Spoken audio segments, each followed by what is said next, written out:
Short review for Honda Beat Premium version 3 gray. Masasabi ko na sobrang comfortable nito. Maski naman siguro kahit anong scooters ang mai-drive ko ay talagang komportable dahil sanay ako sa manual. Pero isa sa pinaka rason kung bakit ko rin binili to, yung Honda Beat, is that wala siyang masyadong features, wala siyang masyadong na poproblemahin mo, talagang pan daily.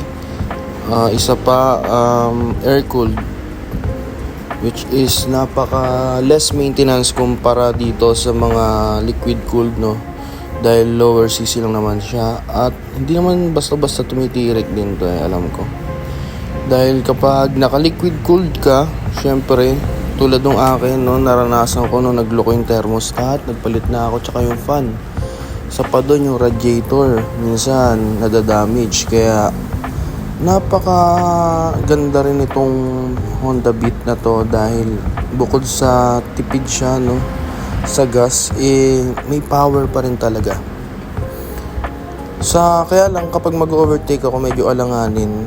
Nasa halos kailangan mo ma-achieve yung 40 na takbo bago mo maramdaman talaga yung hatak. Pero syempre hindi naman to for racing talagang pan daily, talagang solid. So sa bigat kong 90 kilos, hindi pa rin nagpapaiwan yung hatak. Mabilis niya ma-achieve yung 80, siguro lalo na kung mas magaang yung rider.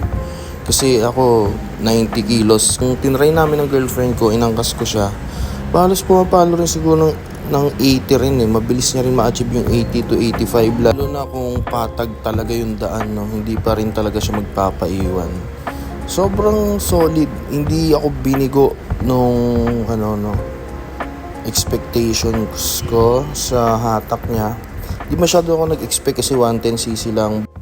Pero overall, kudos, solid yung Honda Beat. Grabe.